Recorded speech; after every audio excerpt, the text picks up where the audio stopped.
नमस्कार दोस्तों, आप देख रहे हैं धे टीवी और आज हम बात करेंगे भारत की स्वास्थ्य सेवा प्रणाली की।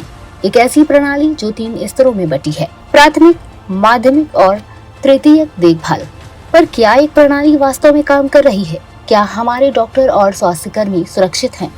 ये सवाल न केवल मरीजों के लिए बल्कि यूपीएससी की तैयारी कर रहे अभ्यर्थियों के लिए भी बहुत महत्वपूर्ण है। तो चलिए जानते हैं इस मुद्दे को।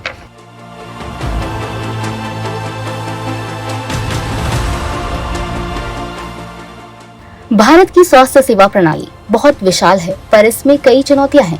सबसे बड़ी समस्या है कमजोर बुनियादी ढांचा और स्टाफ की कमी, खासकर ग्रामीण इलाकों में, जहां प्राथमिक स्वास्थ्य केंद्र न तो ठीक से काम कर पा रहे हैं और न ही वहां पर्याप्त डॉक्टर या नर्स हैं। अब शहरी इलाकों की बात करें तो आप दिल्ली के एम्स जैसे बड़े अस्पतालों में देख सकते हैं कि भीड़ कितनी ज्यादा होती है।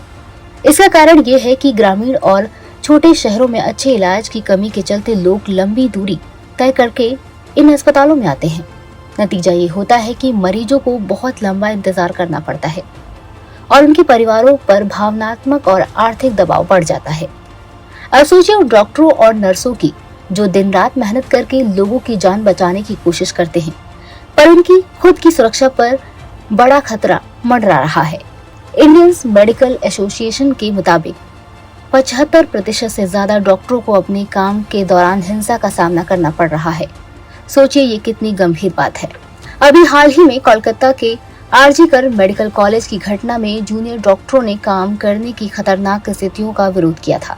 वहां एक पीजी डॉक्टर का बलात्कार और हत्या जैसी दिल दहला देने वाली घटना हुई थी।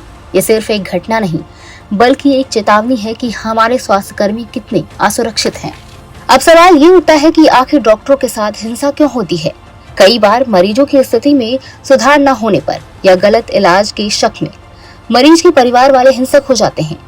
और सबसे बड़ी बात, डॉक्टरों से उम्मीद तो बहुत ज्यादा होती है, पर उनके पास सीमित संसाधन होते हैं। इस वजह से डॉक्टर जब मरीज या उनके परिवार को इलाज में देरी होती है तो उनकी निराशा गुस्से में बदल जाती है।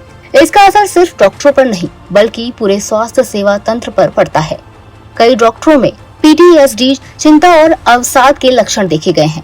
इस वजह से वो आपातकालीन सेवाएं देने में हिचकिचाते हैं और इलाज की गुणवत्ता पर भी इसका असर पड़ता है। अब बात आती है कानून की। हमारे देश में 26 राज्यों में डॉक्टरों की सुरक्षा के लिए कानून तो है, पर केंद्रीय स्तर पर कोई एक कानून नहीं। इससे डॉक्टरों की सुरक्षा को लेकर एक बड़ा सवाल खड़ा होता है। इसीलिए अब समय आ गया है कि हम अपनी स्वास्थ्य सेवा प्रणाली को सशक्त बनाएं, वहाँ फंडिंग बढ़ाएं, अस्पतालों में सीसीटीवी कैमरे, मेटल डिटेक्टर लगे ताकि कोई भी हिंसा न कर सके। केंद्रीय स्तर पर एक सक्षम कानून लागू हो। साथ ही मरीजों और उनके परिवारों को संभालने के लिए काउंसलर्स की भी व्यवस्था होनी चाहिए। तो दोस्तों, भारत की स्वास्थ्य सेवा प्रणाली और डॉक्टरों की सुरक्षा एक बहुत ही महत्वपूर्ण मुद्दा है। जब तक हम अपनी स्वास्थ्य प्रणाली को मजबूत नहीं करेंगे तब तक डॉक्टरों की सुरक्षा सुनिश्चित नहीं हो सकेगी। यूपीएससी अभ्यर्थियों के लिए ये विषय बहुत महत्वपूर्ण है, क्योंकि ये न केवल स्वास्थ्य नीति बल्कि संसाधन प्रबंधन और शासन व्यवस्था का भी एक अहम हिस्सा है। अगर आपको ये जानकारी अच्छी लगी हो तो धे टीवी को लाइक और सब्सक्राइब जरूर करें।